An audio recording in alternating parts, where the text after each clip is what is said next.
जब हर्षोन्मत्त वानरों का तुमुल नाद सुनकर रावण को आश्चर्य हुआ और आशंका ने उसे आ घेरा।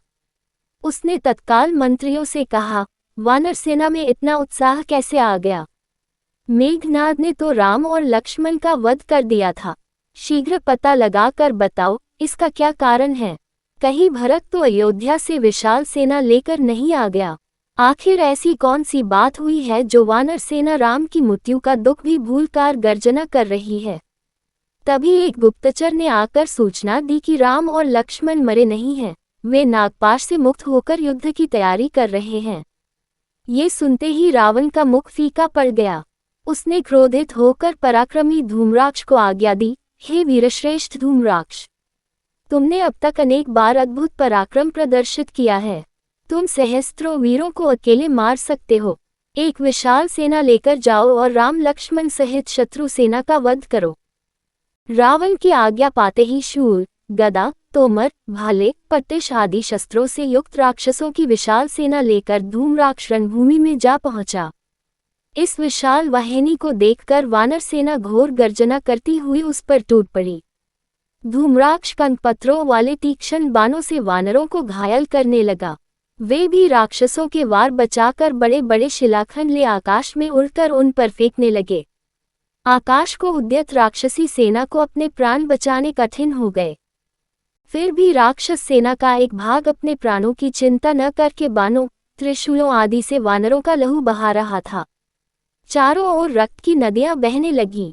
जिधर देखो उधर ही राक्षसों और वानरों के रुंड-मुंड दिखाई देते थे। कानों के पर्दों को फाड़ने वाला चीत्कार और हाहाकार सुनाई दे रहा था। रणन्मत्त धूम्राक्ष हताहत वीरों के शरीरों को रौंदता हुआ अपने अग्नि बाणों से वानर सेना को भस्मीभूत कर रहा था। उसके आक्रमण की ताव न लाकर वानर सेना इधर उधर भागने लगी। अपनी सेना की ये दुर्दशा देखकर हनुमान ने क्रोध से भरकर एक विशाल शिला उखाड़ी और लक्ष्य तानकर धूम्राक्ष की ओर फेंक दी। उस शिला को अपनी ओर आते देख वह फुर्ती से रथ से कूद पड़ा। इस बीच में रथ चूर चूर हो चुका था और घोड़े तथा सारथी मर चुके थे। राक्षस सेनापति को इस प्रकार बचता देख हनुमान का क्रोध और भी भड़क उठा। उन्होंने दांतों, नाखूनों से उनके और धूम्राक्ष के बीच में आने वाले राक्षस समुदाय का विनाश करके मार्ग साफ कर लिया।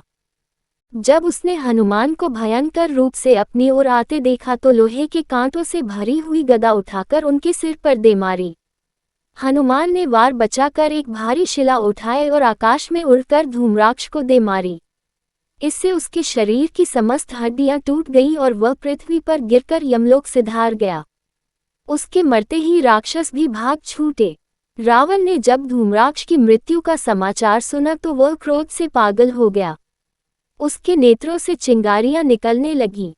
उसने वज्रदष्ट को बुलाकर आज्ञा दी कि वह राम लक्ष्मण तथा हनुमान सहित वानर सेना का वध करके अपने शौर्य का परिचय दे। वज्रदष्ट जितना वीर था, उससे अधिक मायावी था। वह अपनी भीमकर्मा पराक्रमी सेना लेकर दक्षिण द्वार से चला। युद्धभूमि में पहुंचते ही उसने अपने सम्मुख अंगद को पाया, जो अपनी सेना के साथ उससे युद्ध करने के लिए तत्पर खड़ा था।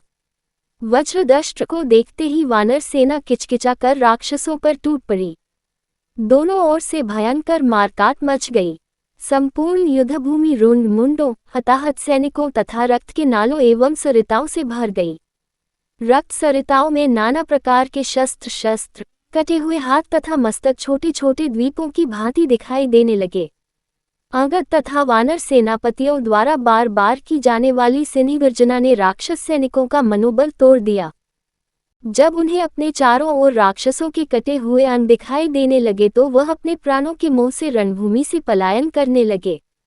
अपनी सेना को मरते कट्टे और कायरों की तरह भागते देख वज्रदष्ट दुगने पराक्रम और क्रोध से युद्ध करने लगा।